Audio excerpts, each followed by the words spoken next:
News match के खास programme आपकी आवाज़ में आपका खैर मकदम है। अभी जिस तरह से तलाक को लेकर तमाम ही चैनलों पे बेइंतहा बहस चल रही है, 3 तलाक को लेकर जिस तरह से मीडिया के ज़रिए वाबेला मचाया जा रहा है, मुस्लिम पर्सनला के ऊपर तरह तरह के एतराज़ात किए जा रहे हैं, मामला कोर्ट तक पहुंचा है। ख़ासतौर से बीजेपी गवर्नमेंट आने के बाद इस तरह के मामले काफ़ी देखने में आ रहे हैं और मुसलमानों के अंदर इस पूरे मामले को लेकर एक बेचैनी है, क्योंकि ये पूरी तरह से मुस्लिम पर्सनला पर हमला करार दिया जा रहा है, जिसको लेकर मुसलमानों का ये कहना है कि ये हमारा पर्सनल मामला है, इसको लेकर मीडिया बहस क्यों कर रही है। तो इस सारी चीज़ों पर बात करने के लिए, क्योंकि मामला ख़वातीन से जुड़ा हुआ है, हमारे साथ काफ़ी तादाद में ख़वातीन हैं, हम उनसे बात करेंगे इस पूरे मामले को लेकर, उनका क्या कहना है, क्या व्यू है 3 तलाक को लेकर। 3 तलाक को लेकर बस मैं इतना ही कहना चाहूँगी कि मैं कोई बहुत बड़ी आलिम नहीं हूँ, अदरवाइज़ मैं आपको शायद बहुत अच्छी तरह रेफरेंस देके समझा सकती थी। एक नॉर्मल लिविंग वुमन हूँ। बस यही कहना चाहूँगी कि बहुत से मुद्दे हैं और उनको अगर फॉलो किया जाए, उनको अगर देखा जाए तो ज़्यादा बेहतर है। इस 3 तलाक के मसले में ना ही पड़ा जाए, क्योंकि आज से नहीं, ये काफ़ी सालों से, सदियों से सब इसको फॉलो करते आ रहे हैं, मुस्लिम्स उसको फॉलो कर रहे हैं और चला रहे हैं, और आई थिंक वही कंटिन्यू रहना चाहिए। रही बात ये कि जैसे अब बहुत से मसले हैं तो और अलग अलग रिलीजन्स हैं, तो अलग अलग रिलीजन वाले अपना अपना फॉलो कर रहे हैं, उसी तरह से मुस्लिम्स कर रहे हैं। बहुत सी अलग चीज़ें हैं, डेवलपिंग इंडिया है हमारा, तो उसको कंट्री के बारे में कुछ सोचा जाए, अपनी स्टेट के बारे में कुछ सोचा जाए, या अपने विलेज, अपनी टाउन, अपनी जगह के बारे में सोचा जाए, तरक्की के बारे में सोचा जाए, वुमेंस के और चीज़ों के बारे में सोचा जाए, उन लोगों को जागरूक करने की कोशिश की जाए, वो ज़्यादा बेटर है इसको छोड़कर। जिस तरह से मोदी कहते हैं कि मैं अपनी मुस्लिम बहनों को इंसाफ दिलाना चाहता हूँ, क्या कहेंगी आप? ये इंसाफ की तो कोई बात ही नहीं है, क्योंकि हमारे कुरान और हदीस में यही है जो हमेशा से चलता आ रहा है, उसको तो कोई भी चेंज नहीं कर सकता है। सारे मुसलमान, कोई भी जो एजुकेटेड मुस्लिम है, वो लोग तो चाह ही नहीं रहे हैं कि ये चेंज हो या इसके बारे में बात की जाए। जब से ये बीजेपी सरकार जब से आई है, तब से इन बातों को ज़्यादा उछाले जा रहे हैं और इस पर डिस्कस हो रहा है, हर जगह डिबेट हो रहा है, पर ये होना नहीं चाहिए था, क्योंकि ये हम लोग नहीं चाहते हैं, जितने मुसलमान हैं वो लोग नहीं चाहते हैं। और अलग से बहुत सारा मसला है जो आप कर सकते हो, एजुकेशन अच्छा कर सकते हो, और जो लड़के हैं उनकी पढ़ाई वगैरह पे या फिर शादी वगैरह पे, बहुत जगह शादी को लेकर के प्रॉब्लम होता है, शादी नहीं हो पाती है, तो उन सब को लेकर के आप चलो, गलत काम लोग करते हैं, जितनी लड़कियां हैं गलत तरीके से पैसा लाती हैं, उसके बाद खाती पकाती हैं, जो भी करती हैं, तो वो सब पे आप ध्यान दो, ना कि जो है ना इस पे तलाक वाले मामले पे करो। वो अपना पहले से शुरू से आता है, जैसे हो रहा है वैसे ही होता रहेगा, उससे हम लोग को कोई शिकायत नहीं है। क्या कहेंगी जब बार बार इस पूरे मामले को उछाला जा रहा है, खासतौर से मीडिया में? अगर आप शाम को आप देखती हैं, किसी भी चैनल को आप खोलेंगी तो वहाँ पर सिर्फ तलाक के ऊपर बहस चल रही है।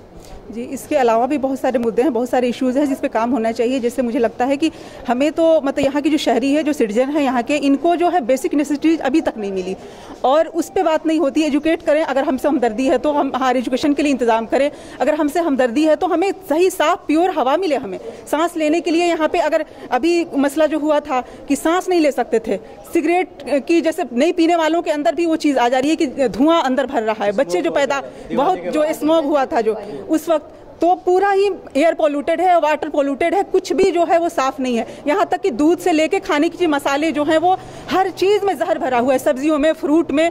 हम खाने पीने को तरस रहे हैं, मतलब अच्छी चीज़ हमें नहीं मिल रही है, ना सांस लेने को हवा अच्छी मिल रही है, और बाकी इश्यूज को उठाया जा रहा है। क्या ज़बरदस्ती इस तरह के मसलों में उलझा के रखना चाहती है सरकार? ये जो चीज़ है ये बिल्कुल गलत है, बिल्कुल ही गलत है। अब इसके पीछे क्या मोटिव्स हैं वो तो बिल्कुल साफ दिख रहे हैं कि अगर हमसे हमदर्दी, किसी से भी, इंसान से, मुसलमानों से सिर्फ नहीं, हर इंसान से अगर हमदर्दी, इंसानियत के नाते इन तमाम चीज़ों का इंतजाम होना चाहिए कि एयर जो है वो साफ़ हो, जो हम जहाँ जो खा रहे हैं वो जो चीज़ें वो हमारे लिए साफ़ सुथरी मिले। तो ये जो सेहत, सबसे पहले इंसान जो जिंदा रहेगा तो फिर वो उसके बाद की बात होती है, लेकिन जो इसको पूरी तरह से जहर दिया जा रहा है, जो आज बच्चा जो पैदा हो रहा है, जो स्मॉग हुआ था उस वक्त जिन बच्चों की डिलीवरी हुई, उनके लिए कितनी कैसे हवा में उन्होंने आंखें खोली उन लोगों ने। तो ये जो चीज़ है, सबसे बड़ा मसला ये सब है। कंट्री को अगर हमें डेवलपमेंट के आगे बढ़ाना है तो एजुकेशन है, और बाकी ये गंदगी है, फिल्थ है, ये तमाम चीज़ें जो इसको दूर करनी होगी। बिल्कुल, इनका ये कहना है जो मुद्दे हैं वो पीछे रह गए हैं और ज़बरदस्ती इस तरह के मुद्दे उछाले जा रहे हैं। क्या कहेंगी जो नारा दिया गया था डेवलपिंग इंडिया का मोदी के ज़रिए, 3 साल सरकार को हो गए, लेकिन कहीं डेवलप होता हुआ नज़र आता है? सबका साथ सबका विकास का नारा तो बहुत ज़ोर शोर से सुन रही थी, लेकिन शायद वो कहीं पीछे छूट रहा है और इस पे उनको अपने आप को जो है सोचना चाहिए और फिक्रमंद होना चाहिए, क्योंकि आज पूरे हिंदुस्तान के डोर बाग उन्हीं के हाथों में है। तो लेकिन अभी 7 महीने से जो इस तरह के सारे चैनलों पर डिबेट चल रही है तो बेबुनियाद चल रही है। तो इस पर जो कानून या इंडियन लॉ इस पर पूरा जोर दिया हुआ है, जबकि मुसलमान में अगर सर्वे के अकॉर्डिंग देखा जाए तो तलाक बहुत कम होते हैं।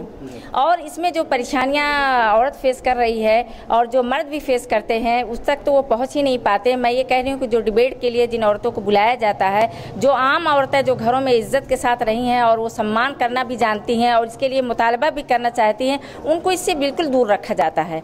तो और ये मैं साफ लफ्ज़ों में कहना चाहूँगी कि ये जो इलाका है ओखला जामिया नगर के जितनी और महिलाएँ यहाँ औरतें रहने वाली हैं, ख़वातीन, वो बहुत सूझबूझ रखने वाली हैं और अपनी बात को बखूबी रखना जानती हैं, समझती भी हैं सारे हालात को। तो इन लोगों को मैं ये दावे के साथ कह सकती हूँ कि आज तक कभी किसी प्रेस कॉन्फ्रेंस में भी नहीं मौका दिया गया, ना किसी सेमिनार में उनको अटेंड करने का मौका दिया गया, ना इस तरह किसी डिबेट में उनको बुलाया गया। तो क्या उनका हक नहीं है कि वो अपनी बात को रखें?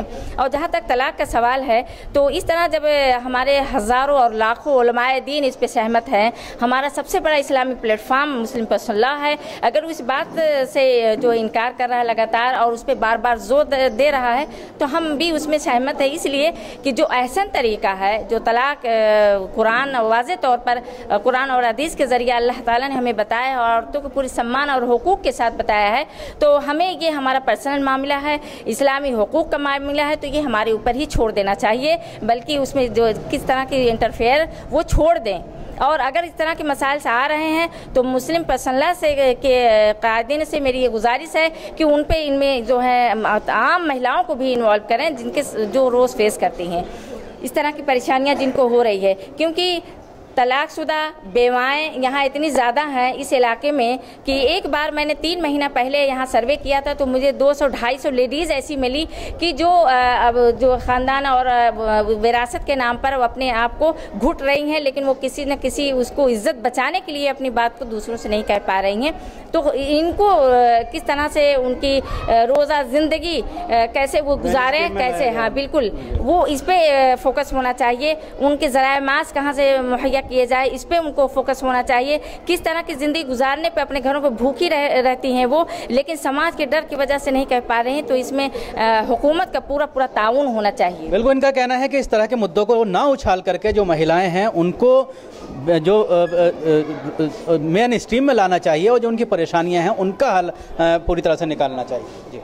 जी, मैं ये कहना चाहूँगी कि ये जो मोदी बार बार मुस्लिम लॉ, पर्सनल लॉ को लेकर के उठाना चाह रहे हैं मुद्दा, ये जो, क्योंकि और भी मुद्दे हैं उनके ऊपर ध्यान देना चाहिए, उन्हें उनके ऊपर ना ध्यान देकर बार बार ये मुस्लिम पर्सनल लॉ बार बार इसी मुद्दे को उठा रहे हैं। तो अगर देखा जाए तो मुसलमानों से ज़्यादा नॉन मुस्लिम में 12% विडो हैं जो बेवाएँ हैं, और भी नॉन मुस्लिम में बहुत ज़्यादा बेवाएँ हैं, तलाकशुदा हैं जो। लेकिन अगर औरतों से सच में हमदर्दी है तो पूरे माशरे में सारे मज़हब की औरतों से हमदर्दी जताना, ना कि सिर्फ मुसलमान औरतों से हमदर्दी जतानी। मैं सिर्फ ये कहना चाहूँगी कि जो एक इशू चल रहा है कि तलाक, आई थिंक हमारे जितने भी उलमा इकराम हैं, इन्होंने अलग अलग बातें कही कि तलाक पे ये है।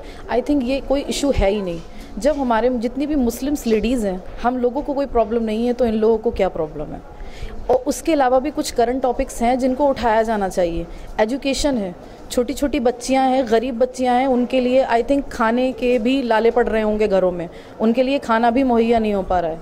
अभी जस्ट यहाँ पे हमारे स्कूल के बराबर वाली गली की ही बात है कि यहाँ का सीवर एकदम ओपन था और मैं वहाँ से आ रही थी और मैंने देखा कि पता चला वहाँ पे ऑलरेडी 5-6 बच्चियाँ गिर चुकी हैं।